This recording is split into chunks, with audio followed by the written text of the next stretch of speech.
Welcome back to GMP Pathshala, my friends. Today we will learn about ICH Q3C R8 guideline. This guidance is related to impurities guidance for residual solvents. The latest update on this guideline was made available since December 2021. Dear friends, kindly note that this guidance contains non-binding recommendations.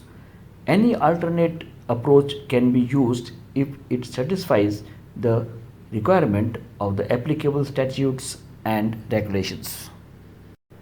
This guidance mainly focuses on PDEs for 2-methyl tetrahydrofuran, cyclopentyl methyl ether, and tertiary butyl alcohol. In the next section, we will learn about the PDEs for these three impurities. Coming to 2-methyl tetrahydrofuran, it is mainly used as catalytic solvent in place of THF and is less miscible with water as compared to THF. No evidence is available for genotoxicity of this impurity. With regard to reproductive and developmental toxicity, there is no tetragenic effect observed for 2-methyl tetrahydrofuran. Regarding repeated dose toxicity, PDE for 2-MTHF is 50 mg per day. Now, since the PDE is 50 mg per day, it has been recommended to include 2-MTBE in class 3 with low toxic potential in table 3 of the ICH Q3C guideline. Now, moving to cyclopentyl methyl ether, this solvent is used as an alternative to THF and tertiary butyl methyl ether. No human toxicity data has been reported for this impurity. 28-day oral rat study is available for this CPME toxicity. The PDE for this impurity was calculated based on the identified NOEL of 150 mg per kg per day from this study.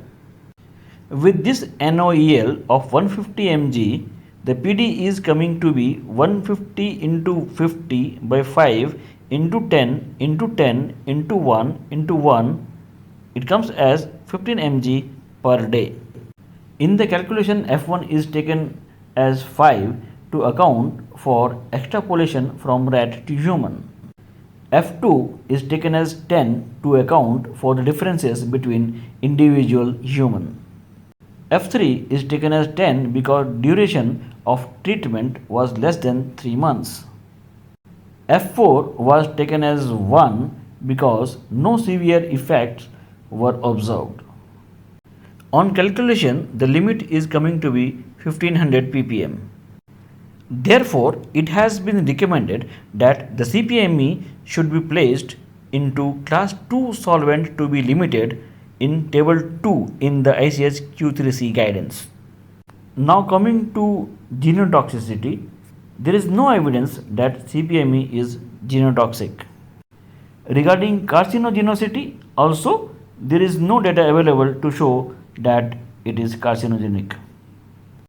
Also, toxicity information is not available for the reproductive and developmental toxicity.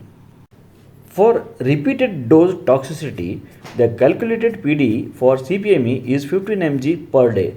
Therefore, it is recommended that CPME be placed into class 2 solvent to be limited in table 2 of ICH Q3C guidance. Now, coming to tertiary butyl alcohol and genotoxicity, Tba was not found to be mutagenic in the Ames bacterial reverse mutation assay. There is no evidence of Tba being toxic. For carcinogenicity, the National Toxicological Program of US studied for 2 years in drinking water study. The 2-year carcinogenicity studies were considered the most relevant for the calculation of the PDE for Tba. 2 scenarios were considered for the PDE calculation.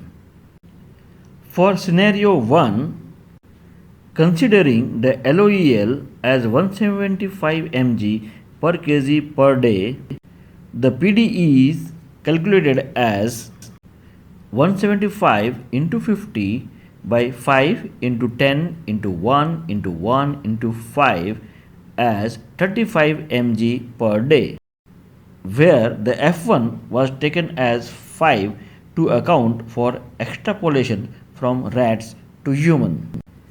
F2 was taken as 10 to account for differences between individual humans. F3 was taken as 1 because of the long duration of treatment for 2 years. F4 was taken as 1 due to the similar severity of effect at the low dose compared to control animals. F5 was taken as 5 because NOEL for nephropathy was not established. On calculation, the limit is coming to be 3500 ppm. Hence, the ultimate PD for TBA was calculated based on identified LOEL of 175 mg per kg per day from the 2-year rat study, which comes out to be 35 mg per day. Regarding the reproductive and developmental toxicity, TBA has not been associated with induction of skeletal or visceral malformations in rats or mice, but did induce developmental delays and intrauterine or prenatal mortality at doses of 1000 mg per kg per day or greater. The NOAEL for developmental or reproductive effects was identified as 400 mg per kg per day, and the NOEL for parental toxicity was 160 mg per kg per day.